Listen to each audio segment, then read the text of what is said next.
And in this video, we take a look at some information that was passed on to the police on the 3rd of January 1996, stating that the motive for the murder of Tucker, Tate and Rolfe was a debt to the tune of £60,000. Hello, police. Yeah, what's the problem, sir? We just drove down our farm track. Yeah. Go and feed our pheasants. We come across a Range Rover with 3 people in it. Yeah. It appears that they're dead. I don't know what's happening. Blood in the motor all over them.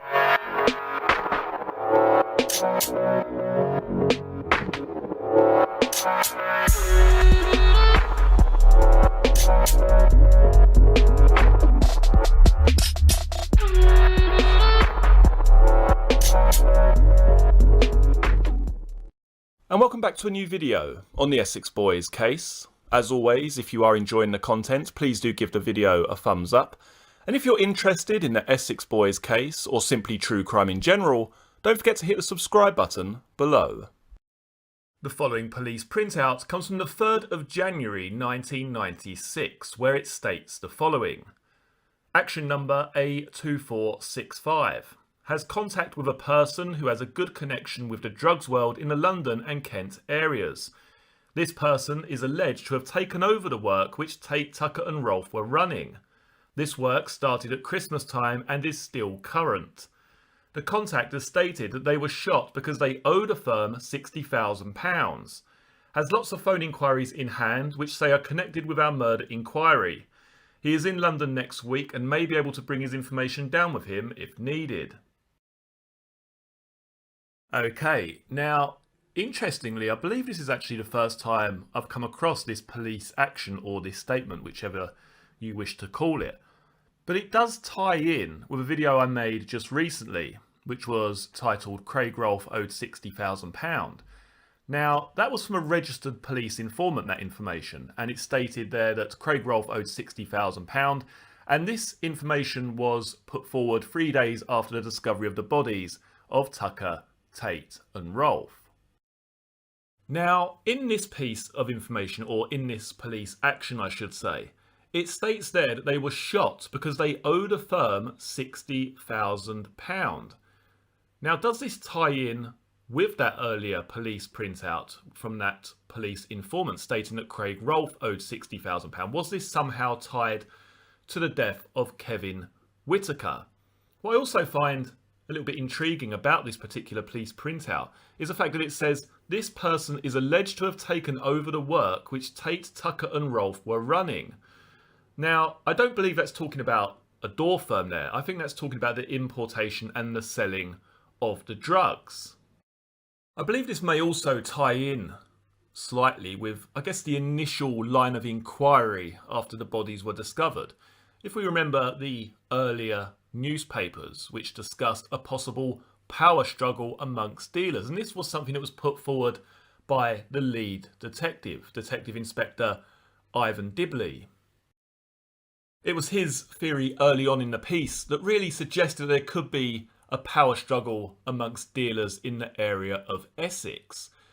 And now we have, as I say, these 2 pieces of information. We have this informant, this registered police informant coming forward just days after the murder, saying that Craig Rolfe owed £60,000. And interestingly, just a few weeks later, it's stating there that they owed the firm £60,000, and whoever committed this murder, or whoever was behind this murder, took over the work that Tucker, Tate and Rolfe were doing around Christmas time. What I'll do for you now is play this section of the video I created, Craig Rolfe owed £60,000, so we can tie these 2 pieces of information together. The following police document comes from the 10th of December 1995. Action number A570. Informant rang me saying Craig Rolfe owes somebody £60,000. Also, Craig Rolfe is involved with someone called Robert Emmons from Slade Green. Metpol/Kent informant thinks that Emmons is next on list. Previous target of Essex Police Drug Squad car, index ROB 130. Craig Rolfe was a bouncer of Emmons Club before. I will come back with any further info after speaking with my informant again. Okay, now what I find quite interesting about these police printouts, albeit I haven't covered that many of them on the channel, it's certainly something I'll be doing in the future. But what I find interesting about the information which comes in is that this is literally 3 days after the deaths of Tucker, Tate and Rolfe. We have to remember here that this is before the books, the TV programmes, the documentaries, the YouTube channels, before any real information was known about these three individuals or who may be responsible for the murders. Now, when I say 3 days since the death, what I mean by that is 3 days since the discovery of the bodies of Tucker, Tate and Rolfe. 3 days before this became public knowledge as to who had been murdered in the Range Rover. Yet we have this registered police informant coming forward with some information very early on in the piece here, saying that Craig Rolfe owes somebody £60,000. The exact wording of that is, the informant rang me saying Craig Rolfe owes somebody £60,000. Now, the first thing that flashed through my mind once I read that was, could this be tied in some way with the death of Kevin Whitaker? Now, interestingly, in the book Blogs 19, written by Tony Thompson, it states the following regarding the death of Kevin Whitaker. Having narrowly escaped a good hiding over the missing cannabis fiasco, Whitaker had been very wary of dealing with Rolfe & Co. again. But when, in November 1994, they offered him the chance of coming in on another deal, it was too good an opportunity to miss. A buyer had come to Rolfe asking for 25 kilos of cannabis worth around £60,000. Rolfe didn't have access to that much straight away, but didn't want to lose the deal, so he stalled while calling round everyone he knew in order to put their stashes together to make up the full amount. Whitaker knew where he could get his hands on a large amount of cannabis on short-term credit and at a discount for buying in bulk, and realised that this was his chance to make some proper money for once.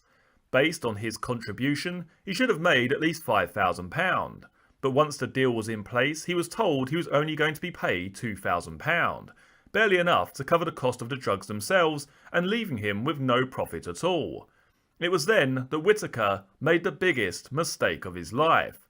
He complained. Rolfe promised to sort it out, and after discussing the situation with Tucker, called Whitaker on the Thursday to invite him over to his house on the pretext of wanting to arrange another deal to boost Whitaker's profits. At first, it all seemed plausible enough. Whitaker arrived to find Rolfe, Tucker and Rolfe's girlfriend in the front room drinking. He was offered a beer and sat down to join in the conversation. But as he drank, he began to feel a little woozy, and then he found he could no longer stand properly or see clearly. By the time he realised his drink had been spiked, it was too late. Okay, now what I find quite important there in those paragraphs is the mentioning of that same monetary amount, the £60,000. Now, some people say that Whitaker was simply disposed of because he'd messed up on a previous deal, but other people tend to believe that there was a large amount of money involved here somewhere down the line, which Tucker and Rolfe made off with. So is this what this informant is discussing here with his police handler? The informant rang me saying Craig Rolfe owes somebody £60,000. Now, when I read this piece of information, when I read this little snippet of information here, I started to think about a motive for the murders, or at least how Tucker, Tate and Rolfe could have ended up down the lane that evening. Could there actually be an element of truth to what we've been told all along, that they were down there potentially for a dry run, but they were down there originally, or were going to be down there originally, to rip off some other firm, steal some product? Did they know some kind of deal was going down that they would plan to intercept in the coming days? Is that what the people who killed them used to lure them down the lane on the evening of December the 6th, knowing that they would fully go for the prize because they'd done it before with Kevin Whitaker? If there's some truth here in terms of money being taken from Whitaker or the gang or associates that he was involved with, is that how Tucker, Tate and Rolfe were lured down the lane, knowing very well that they'd go for the prize as they did before? And then I started to consider the potential involvement of Nichols, Wombs and Steele. How do we account for them being in the area or surrounding area on the evening of December the 6th? And then we go back to the statement of Darren Nichols again. I think a lot of people will agree with me that there is an element of truth in what he says, but he sort of twists it around. And I think that the barrister for Steele and Womes pointed this out in court, that he almost switches roles with other people during the time he gives his statements. He talks about Steele being this person and Womes being that person, and he sort of switches the roles between the two. Was Nichols more involved? I guess we will never know. But what I'm trying to get at here is that Nichols has come forward, I guess, or put forward the idea that Steele went to Tate. Steele went to Tate during that trip to Amsterdam and said, look, a London gang is paying me X amount of money to fly this Charlie in. Can you be there to intercept the parcel and rob them? We'll split the profits, we'll split the product, we'll cut the product, whatever, and we'll make good our escape. But could it actually be, in fact, that it wasn't Steele who approached Tate with this idea? It was actually the other way round, that Tate approached Steele. Tate, Rolfe and Tucker had this idea, or they knew that a deal was going down during December the 6th or after that time. Even in Donna Jagger's statement, they were going to meet Mick. They were going to meet Mick for a deal. Even Darren Nichols talks about Steele going to meet Pat that night for a deal, some kind of drug deal. Was that Steele's involvement, to take the product away to stash for a later date? Was it Tate who approached Steele and not the other way round, as we've been led to believe by Darren Nichols? Is this a simple switching of positions again, a switching of the truth? Now, Pat Tate came out of prison in October 1995. He was incarcerated during the time that Whittaker was killed. But when he actually came out of prison, was this idea, this notion, put forward by Tucker and Rolfe? They'd already done this before. Was this something that Tate was now involved in? This was the next step up the ladder for Tucker, Tate and Rolfe. This was easy money. We know that they'd ripped people off before. The travellers' checks, ripping off drug dealers for drugs, stealing drugs, not paying for them. Was this the plan that ultimately led to their demise? Now, this may be related or unrelated. As I say, a lot of this is playing devil's advocate. But we do have quite an intriguing statement from Craig Rolfe's neighbour, who mentions odd people coming and going even after the death of Craig Rolfe. I'm just going to read a few paragraphs from her statement, which was given on the 16th of December 1995 by a lady called Elizabeth LePage. It's during her police statement that she mentions the following. On Tuesday the 5th of December, I left my home at around 11:30 a.m. to go to the clinic. On this occasion, I was getting into my car, a red Ford Sierra, when I had to ask Craig to move the Range Rover to allow me out. There were two other people with Craig at this time. One was Tony Tucker, the second person was a white male, but I took no further notice of this person. From pictures I've seen in the papers, this person could have been Pat Tate, but I cannot be sure. On Tuesday evening, it was around 7 p.m, although again I cannot be accurate with the time. I remember going out to our car to get my purse when I saw a male person calling at Craig and Donna's house. There was obviously no one in. This person was a white male, average build, mid-30s. I can remember he had a red top. He was casual in dress but was carrying a briefcase. I thought by his dress that it was unusual to be carrying a briefcase of this description. I think it was a black briefcase. I took no further notice of this person. I did not see any vehicle on the driveway at this time. On Wednesday, the 6th of December, I saw Craig around midday. I was leaving home to visit my mother's house. I saw Craig drive off in his Range Rover. At this time, he was alone. I cannot remember if Craig walked to his car or if he was just driving off. I don't recall anything about Thursday, although I visited my mother's in the afternoon. On Friday, the 8th of December, I had callers from the press and television, and I discovered that Craig had been murdered. On Sunday the 10th of December, at around 1 p.m, we had a caller who introduced himself as Bernard Lee. He gave me a calling card which recorded a company called BP Foods of Grays. This person showed concern for Donna. He asked about her location and welfare, before handing us his card and driving off in a green Jaguar XJ6 motor car. I will describe Mr. Lee as follows. White male, aged 50 years, unshaven. He was short in build and had a lot of teeth missing. He had scruffy grey hair. This person was wearing a brown leather jacket, dark trousers and black slip-on shoes. The calling card was later handed to a couple with a white BMW who had been in Donna and Craig's house. On Wednesday the 13th of December, I had an appointment to see a friend at 1:30 p.m. Just before this, about midday, I had just returned from shopping and I was unloading my car when a male approached me on my driveway. He asked me if I was alright and said he was looking for Donna. This person didn't seem particularly friendly. He was short, sharp and to the point. He said, "Where is she?" I replied with the words to the effect, "I haven't got a clue." He replied, "When you see her, tell her Davey's looking for her." I carried on unloading my shopping and I didn't take any more notice. I have in mind it was a white car. I cannot say if the car was parked in the driveway or on the path outside, or even if this person was connected to a white car. I would describe Dave as follows. White male, mid-30s, medium build. He had a rounded face with dark hair. The hairstyle was short.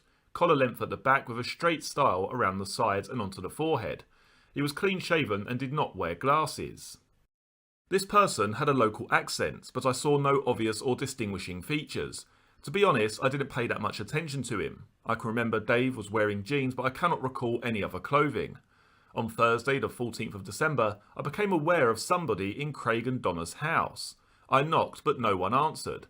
I left a note, and about half an hour later, Donna called round to our home where we had a conversation about her and Georgia's welfare.